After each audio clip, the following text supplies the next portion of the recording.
voir avec vous ce matin survoler le chapitre 5 de l'évangile de Matthieu. Et en introduction, parler de quelques versets du chapitre 5 et ensuite, dans un second temps, m'arrêter sur une série de versets très particulières qui vont nous encourager ce matin, je le crois. Est-ce que vous avez déjà lu le Sermon sur la montagne ? Qui donc s'établit sur 3 chapitres, chapitre 5, chapitre 6 et chapitre 7. Pendant 3 chapitres, Jésus va parler, il va dire beaucoup de choses avec une profondeur tellement grande que si on devait s'arrêter sur chaque chapitre, il nous faudrait plusieurs séries pour développer chaque chapitre, tellement la profondeur du Maître est puissante et interpellante pour nous ce matin. On commence donc avec le chapitre 5, avec ce qu'on appelle les béatitudes, le mot qui veut dire bénédiction. Béatitude n'apparaît pas dans la Bible, ce n'est pas un mot qui apparaît dans la Bible, mais on connaît le début du Sermon sur la montagne qui commence par celui-ci, heureux, heureux, heureux. Et si on regarde un petit peu la racine, finalement, c'est plus que d'être heureux, parce qu'on peut être heureux selon ce monde. On est heureux quand on apprend une bonne nouvelle, quand on voit dans la boîte aux lettres peut-être le colis qu'on a commandé sur Amazon, on est content de pouvoir l'ouvrir encore comme un enfant. C'est bien de recevoir des colis dans les boîtes aux lettres, on a l'impression d'être toujours un enfant. Et on peut être heureux de différentes manières, mais plus précisément en grec c'est bienheureux. Il y a un préfixe bienheureux qui veut dire être heureux selon Dieu. Ce n'est pas la même joie. Ce n'est pas la joie du ciel, même si la joie de la terre est, c'est vrai, certes bonne, parce que il y a de quoi être heureux sur terre quand même, l'amitié, la santé, ce que Dieu a fait, mais être bienheureux, c'est différent. Être heureux selon ce monde ne peut combler notre cœur. Juste heureux selon les principes mondains ne peuvent combler notre cœur. Ce sont des choses qui sont éphémères, mais bienheureux selon Dieu, c'est ce qui fait toute la différence. Amen. Et je choisis d'être bienheureux ce matin. Parce que Dieu m'a donné la possibilité d'être bienheureux. Bienheureux. Et on voit qu'à chaque fois qu'il dit heureux, il y a donc dans la phrase qui continue le mot car.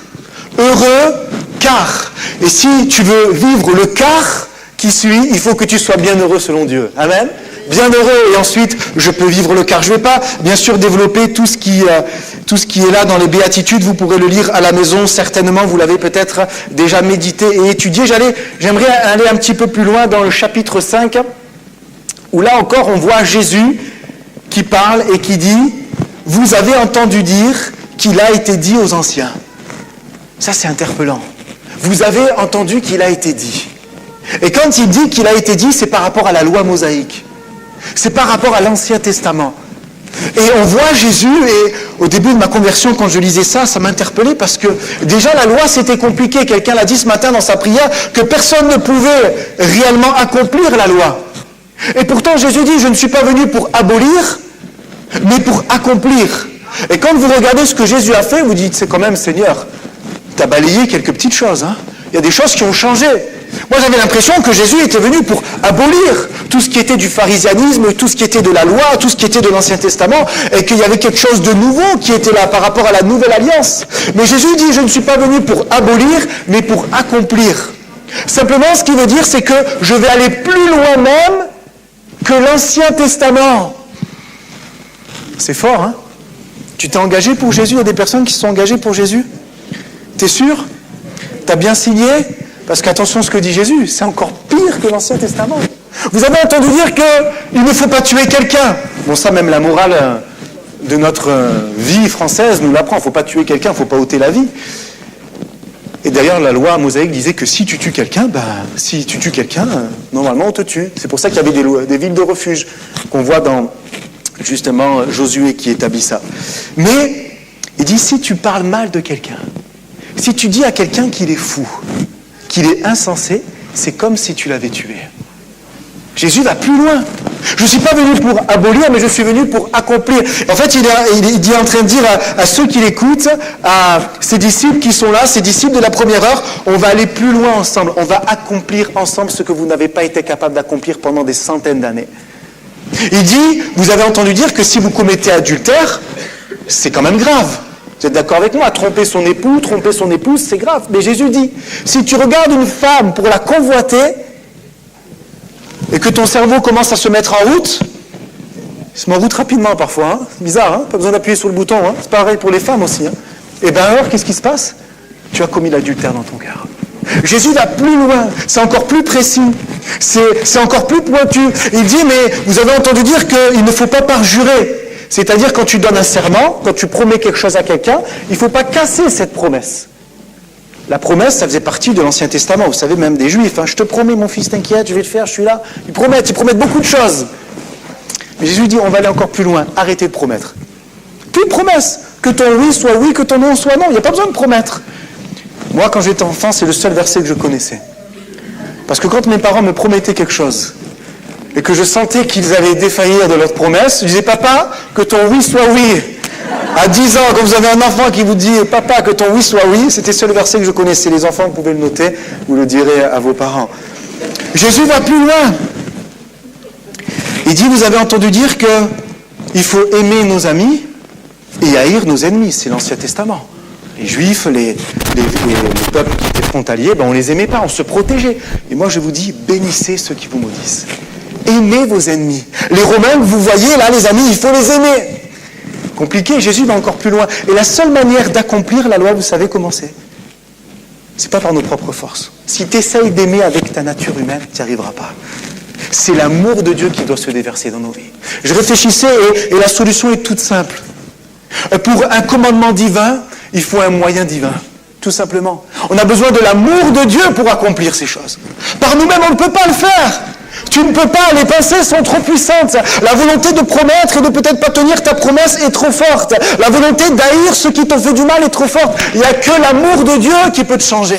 Il n'y a que l'amour de Dieu qui peut t'aider à cela. Et si le Saint-Esprit le déverse dans ton cœur et dans ta vie, plus tu t'approches de Jésus, plus tu vas pouvoir accomplir ces choses. C'est pas la loi mosaïque, c'est la loi de Christ. Même de porter les fardeaux les uns des autres. Et pour ça, on a besoin de l'amour de Dieu. Déjà que c'est compliqué avec tes fardeaux, la loi de Christ nous dit qu'il faut porter les fardeaux les uns des autres. Et pour ça, on a besoin de l'amour de Dieu. Amen. Uniquement de l'amour de Dieu. Seigneur, viens déverser ton amour dans ma vie. J'ai besoin de ton amour. Sans ton amour, je ne peux pas y arriver. Vous savez, parfois, on a présenté Jésus, celui qui allait bénir, celui qui allait guérir. C'est vrai. Ça, c'est la conséquence du salut. Mais la première des choses, c'est de rappeler que Jésus est celui qui est venu inscrire notre nom dans le livre de vie, qui est venu nous sauver d'un enfer éternel. Et parfois, quand on présente l'évangile, quand on se dit qu'on est chrétien, on dit je vais prier et Jésus va te bénir. C'est vrai qu'il faut le faire aussi, mais n'oublions pas de présenter celui aussi qui sauve. Et j'aime bien cette petite image. Si vous présentez juste Jésus qui bénit et que jamais vous présentez celui qui peut laver des péchés et changer les vies, c'est semblable à cette image d'un homme qui est dans un avion, qui fait un long voyage. Et on lui amène un parachute. On lui dit voilà, mettez ce parachute. Et vous allez mieux vous sentir avec ce parachute. Vous allez passer un meilleur vol avec ce parachute. Alors la personne met ce parachute. Elle est seule dans l'avion à mettre ce parachute, puis au bout de quelques minutes, elle comprend que c'est pas trop confortable, quoi. Elle peut pas s'allonger, elle peut pas manger, elle est collée au siège de devant, elle peut pas lire, elle peut pas se détendre, elle peut pas regarder les films, et puis surtout, tout le monde la regarde d'un œil bizarre, et puis commence à se moquer d'elle. Alors, au bout d'un moment, elle enlève ce parachute parce qu'on lui avait promis que ça allait mieux aller avec ce parachute. Mais ça ne va pas mieux. Ça, c'est quand on présente Jésus qui fait que juste bénir, qui fait que juste guérir. Ça, c'est quand on présente Jésus, on dit voilà, ça va aller mieux dans ta vie. Mais maintenant, cette même personne dans l'avion, dites-lui voilà, je te donne un parachute. Dans 1h45, l'avion va s'écraser. Vous allez voir qu'il va plus être gênant, le parachute. Elle va le mettre, ce parachute, parce que le parachute va la sauver d'une mort certaine. Et Jésus te sauve d'abord d'une mort certaine. Alléluia. Est-ce qu'il y a des frères et sœurs qui ont été sauvés ce matin? Amen. On peut acclamer le roi, celui qui vit. Amen. Gloire à Jésus. Merci Seigneur. Je veux mettre, Seigneur, ce parachute dans ma vie. Et puis maintenant, j'aimerais développer à partir du verset 13 jusqu'au verset 16. Jésus dit, peut-être que ça s'affiche,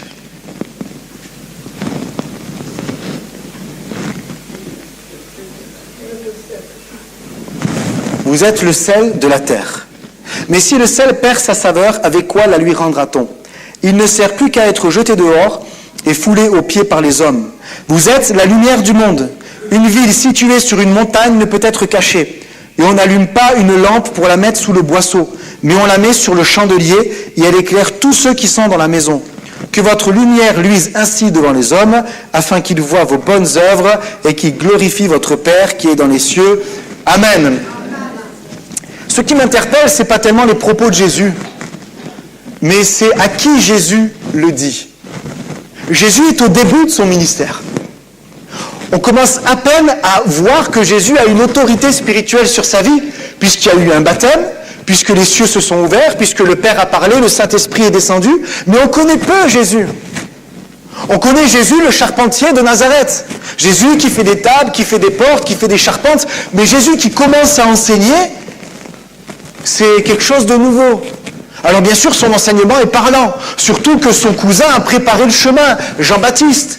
Et remarquez le commencement du ministère de Jésus, avec quelles paroles il commence. Les mêmes que Jean-Baptiste. Repentez-vous. Repentez-vous. Jésus commence à dire repentez-vous simplement. Et c'est merveilleux la repentance. J'ouvre juste une parenthèse. Mon frère, ma soeur, réalise l'importance de la repentance dans ta vie. C'est merveilleux de pouvoir se repentir. C'est merveilleux, c'est vrai qu'il nous arrive de fauter. C'est vrai qu'il nous arrive de chuter. Mais par la grâce de Dieu, simplement, nous avons compris le principe de la repentance. Si le péché nous sépare de Dieu, une repentance sincère d'un cœur sincère, on demande de suite pardon à Dieu et la relation est rétablie. Amen. Jésus commence par ça, la repentance. Mais je vois là Jésus qui a devant lui un auditoire qui n'est pas du tout formé. Jésus ne dit pas « vous êtes le sel de la terre et la lumière du monde » à la fin de son ministère, ou encore mieux après la résurrection. Une fois qu'il a soufflé sur les disciples, disant « recevant le Saint-Esprit » dans Jean 20, il ne leur dit pas « c'est maintenant que vous serez le sel et la lumière », mais c'est au début de son ministère. C'est quand même interpellant, parce que dans la foule, il y a tout le monde. Il y a des ouvriers, il y a des patrons, il y a des chômeurs, il y a des gens blessés par la vie, il y a des gens qui doutent de Jésus, il y a des gens qui ne reconnaissent pas Jésus. Dans la foule, il y a des gilets jaunes, il y a des foulards rouges, il y a des stylos rouges et ils sont tous d'accord. C'est merveilleux ça. Mais Jésus leur dit de suite, vous êtes le sel de la terre. Au début du sermon sur la montagne. Ça c'est merveilleux. C'est comme un professeur qui dit à la nouvelle promo de l'année, à l'université, voilà, vous êtes les ingénieurs de demain. Imaginez que vous soyez dans l'amphithéâtre, vous dites, mais attendez, on n'a suivi aucun cours, on vient juste d'arriver, et vous voyez déjà en nous les ingénieurs de demain. Et Jésus dit, vous êtes le sel, vous n'avez pas encore la formation, vous n'avez pas encore le diplôme, vous ne connaissez pas encore comme Jésus le Sauveur, le Messie. C'est Jésus qui commence à faire des miracles, c'est Jésus qui commence à avoir une autorité différente des pharisiens. D'ailleurs, il est là dans la Galilée, il n'est même pas encore en Judée. Il n'est pas dans le centre culturel et religieux de l'époque et il commence simplement à enseigner à des gens qui sont pour la plupart illettrés, qui n'ont pas eu accès peut-être à lire l'Ancien Testament, qui comme nous aujourd'hui n'ont pas les différentes versions, ne peuvent pas faire d'école biblique en ligne, ne connaissent pas la différence de toutes ces choses. Ils sont au début là, ils découvrent Jésus et Jésus leur dit pourtant vous êtes le sel de la terre et la lumière du monde. À plus forte raison, j'aimerais te dire mon frère, ma soeur, si tu as accepté Jésus, tu es le sel et tu es la lumière. Amen, est-ce que tu le crois? Je suis convaincu qu'au milieu de nous, il y a peut-être plus de la moitié des personnes qui ne se sont jamais dit à eux-mêmes « Je suis le sel et je suis la lumière ». Soyons vrais. C'est Jésus la lumière, et moi je ne suis pas la lumière. C'est Jésus le sel, mais moi je ne suis pas le sel. Moi je ne peux rien apporter. Et ce matin, Jésus te dit « Tu es le sel et la lumière ». Sommes-nous conscients de ça, de qui nous sommes en Christ, de notre identité en Christ? On entend souvent parler d'identité, mais est-ce que nous le réalisons vraiment? Souvent, nous mettons en avant, quand Dieu nous appelle à le servir, quand nous intégrons une église locale, ce que nous ne sommes pas capables de faire, ce que nous n'avons pas. Et c'est aussi très français, ça. Je ne sais pas, je ne peux pas. En même temps, ce n'est pas que français. Tous ceux que Jésus a appelés et Dieu a appelés dans l'Ancien Testament disaient, mais je ne suis pas capable. Rappelez-vous Moïse. Qu'est-ce qu'il dira? Mais Seigneur, je n'arrive pas à parler. C'est compliqué pour moi de parler en public. J'ai la langue embarrassée. Et que dira Dieu à Moïse? Moïse, qui est-ce qui a fait la langue? C'est moi qui ai fait la langue, Moïse. Je suis conscient de ce que tu n'as pas. Et Dieu te dit ce matin, il est conscient de ce que tu n'as pas puisque c'est lui qui t'a tout donné. Il sait ce qu'il t'a pas donné. Il sait ce que tu n'as pas. Mais ce qui l'intéresse, c'est ce que tu as. Ce qu'il t'a donné et ce qu'il est capable de faire avec toi. Souvent, nous regardons à nos impossibilités et à non pas les capacités que Dieu nous donne. Jésus dit, vous êtes. Pas vous avez, mais vous êtes. C'est différent d'avoir que d'être. Il y a une différence avec la possession. Si vous avez quelque chose, vous pouvez un jour le perdre. Ou un jour ne plus en avoir, être à court. Mais être, c'est l'identité. Et c'est beaucoup plus compliqué de perdre son identité même spirituelle. C'est pour ça que Jésus dit « vous êtes » et non pas « vous avez ». Pour mieux le comprendre, on peut simplement citer ce que Paul dit aux Éphésiens « autrefois vous étiez ténèbres ». Non pas vous étiez dans les ténèbres, mais vous étiez ténèbres. J'aimerais dire une chose importante ce matin. Le monde spirituel ne fait pas que nous impacter et que nous influencer. Le monde spirituel nous possède littéralement. Je vais m'expliquer. Le monde spirituel fait plus que nous impacter et nous influencer. Littéralement, il nous possède. Vous êtes dans les ténèbres. Tu n'es pas juste loin de Dieu. Tu es dans les ténèbres. Et tu n'es pas juste dans la lumière. Tu es la lumière. Parce que automatiquement, quand tu commences à être dans le monde spirituel, tu deviens. C'est vrai ou pas? Quelqu'un qui s'éloigne de Dieu, il a la lumière. Puis petit à petit, la lumière s'éteint et puis il devient ténèbres. Et ça, c'est important de le préciser. Pas juste vous avez, mais vous êtes. On n'est pas juste loin de Dieu, on n'est pas juste sale quand on est loin de Jésus. On est complètement immergé dans les ténèbres et on a besoin de lumière. Amen. Le monde spirituel nous impacte. Le monde spirituel nous impacte, vous savez pourquoi? Parce qu'il est plus grand que le monde matériel. Parce que c'est lui qui l'a créé. C'est le monde invisible qui a créé toute chose. Dieu que nous ne voyons pas, c'est lui qui est plus grand. Regardez vous-même, quand vous allez mourir, votre corps matériel va aller dans un tombeau. Mais votre esprit qui est éternel, lui, il va aller au ciel. Amen. Et Paul dit dans 2 Corinthiens 4, nous ne regardons pas aux choses visibles, mais à celles qui sont invisibles parce qu'elles sont éternelles. Parce que c'est plus grand ce qui est spirituel. C'est plus grand ce qui est invisible. Et nous voulons regarder à ce qui est plus grand ce matin. Amen. On dit bien que le Saint-Esprit habite en nous. C'est bien plus que de nous influencer. C'est bien plus que de nous impacter. Littéralement, il veut résider en nous. Jean-Baptiste l'avait compris alors que le Saint-Esprit n'était pas encore donné. Il faut qu'il croisse et que je diminue. Il faut qu'il prenne davantage de place pour que je devienne cette lumière. Amen. Parce que quand tu es dans quelque chose, tu n'es pas forcément cette chose. Quand tu es dans l'épreuve, tu es dans l'épreuve. Vous voyez la différence entre avoir, c'est-à-dire être dans quelque chose, et être complètement quelque chose. Devenir cette chose. Quand tu es dans l'épreuve, tu peux être en paix. Pourtant, tu traverses l'épreuve. David dira, mais quand je traverse la vallée de l'ombre de la mort, les ténèbres sont là, mais moi je suis lumière.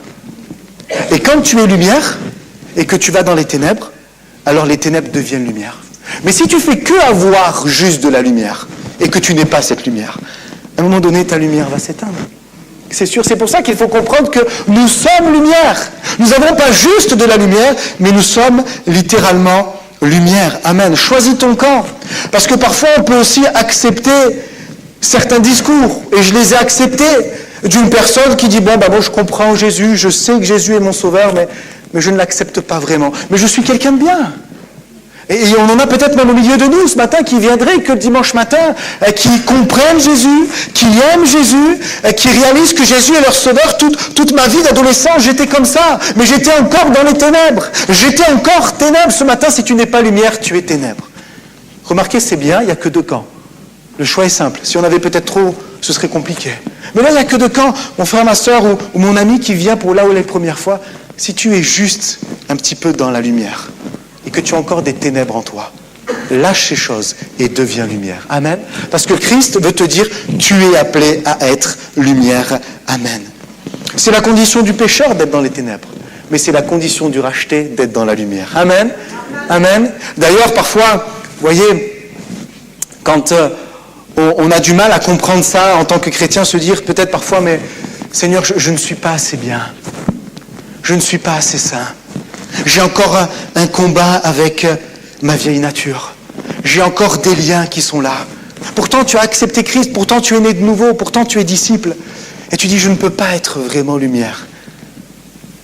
Alors, si on va jusqu'au bout du raisonnement, si tu t'enfermes dans une grotte pendant 1 an, que tu règles tous tes problèmes, au bout d'1 an, tu ressors, tu dis, voilà, c'est bon, je peux être lumière. Et finalement, tu arriverais pourquoi? Grâce à tes propres efforts. Mais le principe de la grâce est annulé. Le principe de la grâce ne peut pas opérer, parce que Jésus fait de toi lumière, alors que toi, tu ne te vois pas encore lumière. C'est ça le principe de grâce. Surtout si tu dis à l'école, on n'a pas arrêté de me dire que j'étais pas une lumière, ça peut être compliqué pour toi. C'est pas grâce à nos efforts qu'on devient lumière. C'est parce que Christ le dit sur nos vies et le proclame sur nos vies. Est-ce que tu commences à le croire ce matin? Est-ce que tu commences à le croire? Amen. J'aimerais dénoncer les mensonges du diable. Si tu es fils et fille, tu es la lumière du monde. Jésus est la lumière du monde, mais nous sommes aussi lumière du monde. On va le voir ensemble. C'est merveilleux, non? Le mensonge du diable, toute ma vie, ça a été de dire, mais tu n'y arriveras pas. Tu n'es pas assez saint. Il faut que tu pries plus. Il faut que tu jeûnes plus. Il faut que tu connaisses plus la Bible. Il y a des témoignages de ces chrétiens en Chine qui, quand ils sont convertis, sont de suite envoyés, sont de suite des lumières. Ils ne connaissent pas la Bible, mais simplement ils ont la parole de Dieu dans leur cœur et c'est ce qui fait toute la différence. Ils savent. Et remarquez d'ailleurs au début de notre conversion, c'est là où on est le plus ailé pourtant. C'est là où on est le plus savoureux comme le sel. C'est là où on a peut-être le plus de lumière parce qu'il y a eu un changement qui s'est opéré récemment. La lumière doit rester, amen. L'intensité doit demeurer, amen, alléluia. Dénonçons les mensonges du diable qui veut te faire croire que tu n'es pas lumière. Tu ne peux pas être lumière. Parce que tu t'énerves encore. Parce que tu as encore peut-être des travers dans ta vie, tu ne peux pas être lumière. C'est faux, c'est faux. C'est faux, sinon on arrache Matthieu 5. Sinon on arrache la Bible tout ce matin. Non, tu es la lumière. Le mensonge du diable de faire croire que tu n'y arriveras pas. Mais Christ voit en toi le sel et la lumière. Amen. En parlant du sel, on va travailler ensemble un peu ce matin. Quelle propriété connaissez-vous du sel? Qu'est-ce qui fait le sel? La saveur, oui. Ça conserve, oui. Ça fait fondre la neige, bien sûr. Ah ouais, non, mais c'est important. Qu'est-ce qui fait d'autre le sel? Oui. Il retient l'eau. Ah ouais. Je ne savais pas. Moi, il y a un ado qui m'a dit le sel est un conducteur électrique. Je me dis ah bon, je ne savais pas. C'est bien, on apprend des choses. Hein. Qu'est-ce qui fait d'autre le sel? Ouais, il donne du goût. Qu'est-ce qu'il fait aussi par rapport au goût quand on le mange? Qu'est-ce qu'on a après? On a soif, du plaisir. Ouais, moi je préfère le sucre personnellement, mais il donne soif le sel, n'est-ce pas? À l'époque, on payait en sel parce que justement, on conservait les aliments. À l'époque, il n'y avait pas de frigo. Merveilleux ce que fait le frigérateur. Hein. Donner de la saveur à cette société, par l'amour, par la compassion. Des fois, tu as juste quelques jours de conversion. Qui est-ce qui s'est fait baptiser récemment là? Levez la main. Oui, madame, ma soeur, vous êtes fait baptiser. Vous êtes le sel. Oui, vous êtes le sel, vous êtes la lumière. Quand vous arrivez quelque part, la saveur est donnée. Amen. Vous êtes heureux, vous êtes radieux. Même si parfois on sent qu'on est un petit peu à côté de ses baskets, c'est compliqué, mais quand même il y a une marque sur nos vies. Il y a une marque sur nos vies. La Bible dit qu'il y a une marque chez les enfants de Dieu. Amen. Conserver, empêcher la corruption de ce monde, conserver la vie d'en haut, donner du goût à des personnes autour de nous. Hein. Et on pourrait penser que c'est à Dieu de faire ça. Mais non, c'est à nous de le faire. Jésus dit, c'est à vous de le faire. C'est à vous d'être lumière, c'est à vous de redonner de la saveur, c'est à vous d'encourager, c'est à vous de bénir. Et il y a des personnes qui ne sont pas chrétiennes qui ont compris ce principe divin. J'ai travaillé quand j'étais plus jeune converti à la Croix-Rouge. J'aimerais te dire, si tu ne sais pas quoi faire dans l'église, si tous les secteurs sont bouchés, ce qui m'étonnerait, hein, mais que tu veux servir, tu peux aller servir aussi dans la ville. Amen. Nous étions 2-3 jeunes, nous étions à la Croix-Rouge d'Ajaccio, et puis on dit voilà, on veut aider. On veut aider, alors on faisait la maraude. Et le témoignage était là. Et dans l'équipe, il y avait une dame qui était venue à l'église il y a des années, et qui est revenue à l'église, parce qu'elle a vu le sel et la lumière. Amen. Amen. Et des personnes ont compris que se tourner vers l'humain, c'était un médicament. Si ça ne va pas dans ta vie, si tu dis j'arrive pas, c'est compliqué, tourne-toi vers l'autre. Tu vas voir comme ça va aller. Tu vas voir comme ça va aller. On soigne les gens comme ça. Et si parfois les gens sont déçus des humains, on les amène vers les animaux. Et on les soigne avec des animaux. C'est vrai ou pas, Aline? Oui, on soigne avec des animaux, avec la musique. Ce que Dieu a créé, c'est merveilleux. Il y a tout dans la nature. Amen. Et bien sûr que si ces personnes ont compris ce principe, c'est à nous aussi, bien sûr, de le faire. Les Israélites se servaient du sel qui venait de la mer morte. Un petit peu d'enseignement ce matin. Je prends un petit peu ma position d'enseignant. Mais ce sel contenait du gypse et d'autres minéraux qui faisaient qu'à la longue, la saveur s'en allait. Alors qu'est-ce qu'on faisait? Puisqu'il n'avait plus de saveur, on le jetait sur les chemins, il servait de désherbant et de gravier. C'est pour ça que Jésus dit qu'il est foulé aux pieds par les hommes s'il perd sa saveur. Mais notre sel à nous, que nous avons tous sur notre table là, hein, on a tous le même, je suis sûr, le bleu là, hein, Cérébos là. Ce sel, il est différent du sel de la mer morte. Lui, il ne perd pas sa saveur. Mais j'ai noté quelque chose en recherchant, c'est que le sel peut perdre sa saveur, même ce sel-là, quand il est mélangé à autre chose. Dans le désert, les Bédouins font du feu. Et vous savez que dans le désert, il n'y a pas d'arbres. Alors, ils font des briques. Ils prennent du sel qui a de la saveur, et ils le mélangent, excusez-moi, hein, aux excréments de chameaux. Et ils font des briques, et ça brûle. Et il y a un enseignement au travers de cette image, c'est que finalement, quand on est mélangé à des choses qui ne sont pas prévues, c'est là qu'on perd sa saveur. Quand on est mélangé à des choses impures, c'est là que le chrétien perd sa saveur. Mais ce qui est merveilleux, c'est que si le sel peut perdre sa saveur, si peut-être tu sens que ta saveur a diminué, ton zèle, il n'y a qu'une lettre qui change finalement, ton zèle est en train de s'en aller, ta lumière est en train de s'éteindre, avec Christ, tu peux la retrouver. Amen, tu peux la retrouver. C'est possible, simplement en s'abandonnant entre ses mains et en criant à lui. Ça, c'est une bonne chose. Jésus, j'ai noté l'homme des images. Jésus aimait prendre des images. Il aimait se servir d'images. Vous savez, aujourd'hui, en communication, on dit « une image vaut 1000 mots ». Mais Jésus l'avait bien compris avant. Prenez une image. Il parlait des semeurs, il parlait du berger, il parlait de la drachme perdue. Et de suite, c'était plus compréhensible. Hein, à part pour les disciples, ils avaient du mal à comprendre. Mais autrement, pour la majeure partie de l'auditoire, ils comprenaient. Et j'ai pensé simplement à un militaire de carrière. Un militaire de carrière. Il fait 8 ans, 16 ans dans l'armée. Et après, son contrat se termine. Il reste quand même militaire de carrière. D'ailleurs, les enfants qui ont eu un papa militaire, ils disaient, à la maison, c'était l'armée, quoi. Parce que même quand papa avait fini, justement, son contrat, il continuait à être imprégné de ces choses qu'il avait vécues pendant tant d'années. Allez, un peu plus proche de nous. Cet été, nous avons vécu une belle chose en France. Qu'est-ce qui s'est passé cet été? Ramène la coupe à la maison. Vous vous rappelez? On a gagné la Coupe du Monde. Et prenez un chrétien, par exemple. Olivier Giroud. Olivier Giroud, il a gagné la Coupe du Monde. Dans 4 ans, si la France ne regagne pas, il sera toujours champion du monde. Sur son lit de mort, il sera toujours champion du monde. Il restera champion du monde. Et j'aimerais te dire que si tu appartiens à Christ, jusqu'à la fin, tu es sel et lumière. Même si tu as l'impression d'avoir moins de sel, même si tu as l'impression d'avoir moins de lumière, tu restes quand même sel et lumière. Amen. Vous êtes la lumière, qu'on le veuille ou non. Comme ce village sur la montagne qui ne peut rester caché, ça se voit. Cette ville ne peut être cachée. Ta nature, c'est de ne pas te cacher. Tu ne peux pas te cacher des autres. Tu ne peux pas te cacher de toi-même, de ton appel. Et tu ne peux pas te cacher du diable. Ne nous cachons pas. Jésus nous compare à une ville sur une montagne qui ne peut être cachée. Et je crois qu'il ne faut pas nous cacher. Vous savez, personnellement, pour les pasteurs, je crois, en tout cas pour moi en particulier, parfois, le plus gros combat, c'est d'exercer la foi. Quand il y a besoin d'exercer la foi, quand il y a besoin de prier, quand il y a besoin d'intercession, c'est le plus gros combat avec des malades, parfois dans notre propre famille. Encore cette nuit, ma fille faisait que tousser. Et parfois on peut simplement dire, voilà, on met un médicament et ça va le faire. Mais ce qu'il faut, c'est exercer la foi. Et c'est un combat pour les hommes de Dieu. C'est un combat certainement aussi pour vous d'exercer la foi. Et Dieu voudrait parfois qu'on se cache de ces choses-là.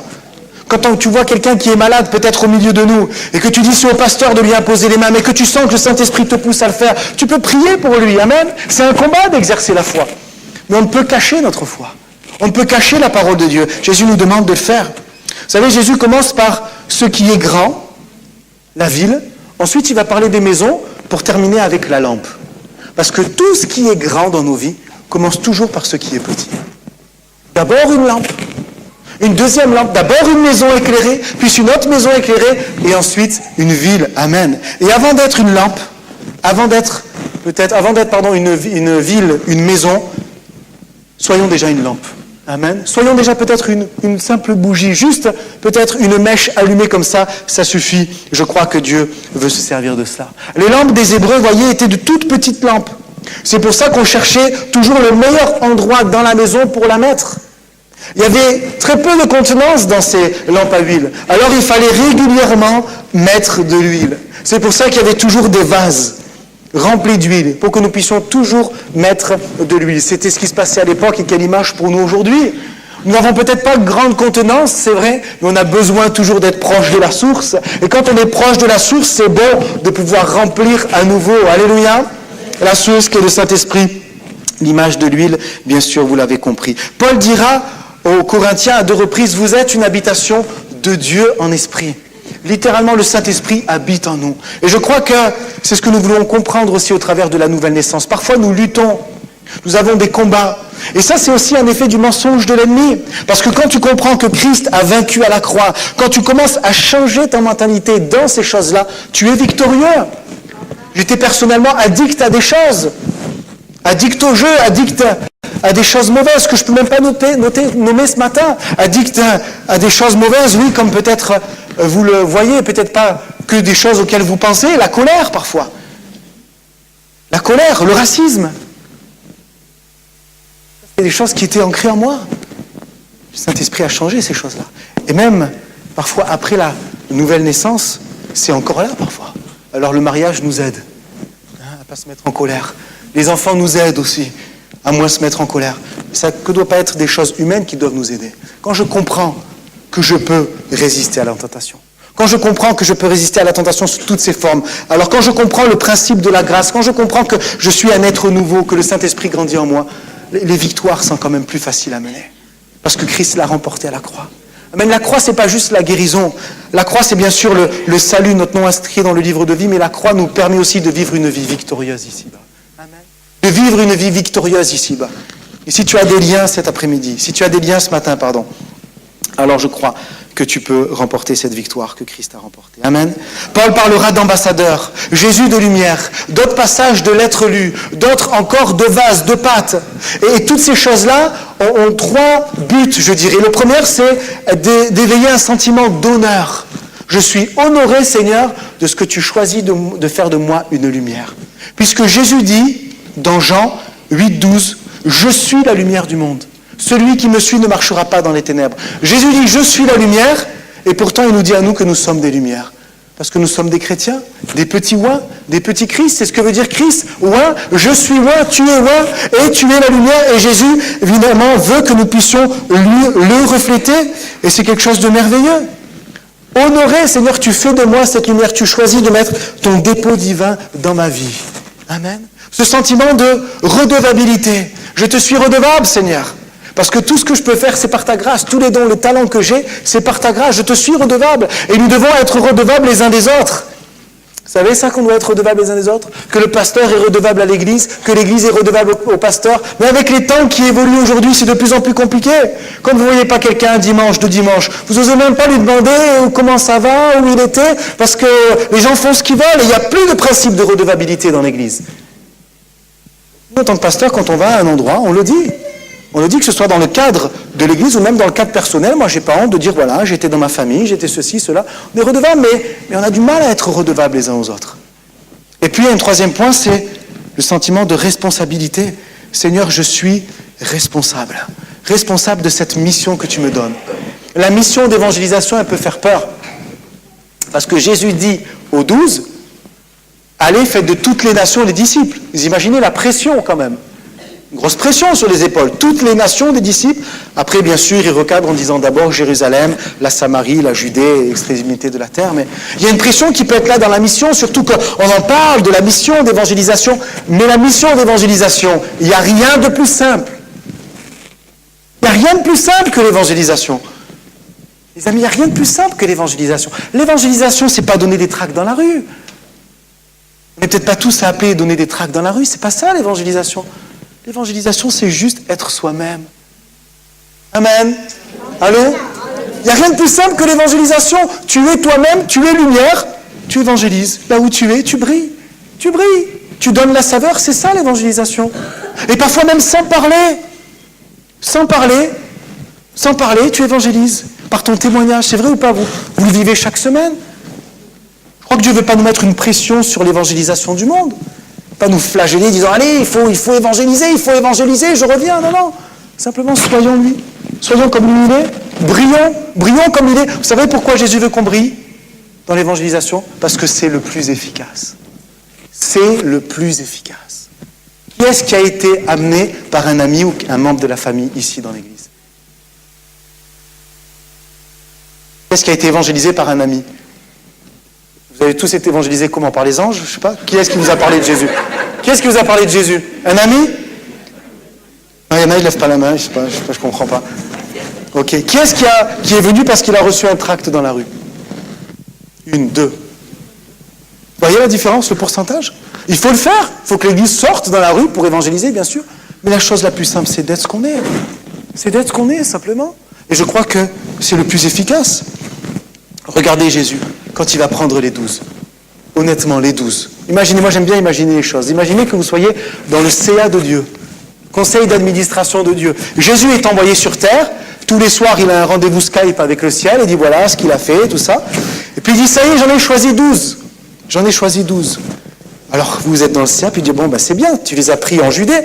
Non, en Galilée. Attends, la Judée, ils savent lire au moins. Mais la Galilée, c'est des paysans, c'est des pêcheurs. Qu'est-ce que tu vas faire avec des pêcheurs, Jésus? Et puis là, il commence le strombimoscope. On voit la tête de Pierre qui arrive, barbu, mal rasé, mal habillé. Un pêcheur, c'est ça que tu as pris? Oui. J'ai choisi de prendre cette équipe-là. C'est pas les meilleurs, hein? Mais la différence, c'est Jean 17. Jean 17 dit « moi en eux ». Amen. C'est ce qui fait toute la différence. Christ en moi. Moi dans le Père et moi en eux. C'est ce qui fait toute la différence. Amen. Et je crois que quand Dieu nous voit, il dit oui. Peut-être que les démons peuvent rigoler. Peut-être que d'autres peuvent se moquer de nous. Mais Christ nous a choisis pour être le sel et la lumière. Amen. Nous brillons tous avec une intensité différente. Il y en a qui brillent beaucoup, ils ont une facilité à parler de Jésus, une facilité à exercer la foi, une facilité à se rappeler des versets, à lire la Bible. Et puis pour d'autres, c'est juste une petite lumière. Tiens, je l'ai même prise, une petite lumière là. Elle est où ma petite lumière? Vous voyez, c'est une lumière de stylo. Si on éteint les lumières, est-ce que quelqu'un peut éteindre les lumières?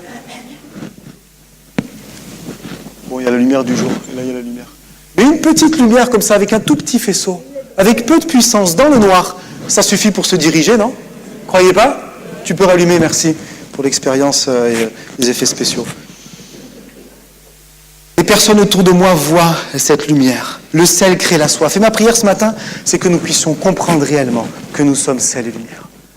Et si peut-être tu as du mal avec ça, parce que tu te sens peut-être incapable, arrête de penser par toi-même, pense par la parole de Dieu. On prêche la parole, parfois elle ne tombe pas dans les cœurs. On prêche la parole, parfois elle ne produit pas la semence. C'est juste des paroles. Ce matin, ne retiens pas ce que j'ai dit moi. Retiens Matthieu 5,13. Tu es le sel et tu es la lumière. Ta semaine va être différente. Amen. Ton mois va être différent. Tu vas être complètement différent. Pourquoi? Parce que tu comprends qui tu es en Jésus et le principe de la grâce. Amen. Prions ensemble quelques instants.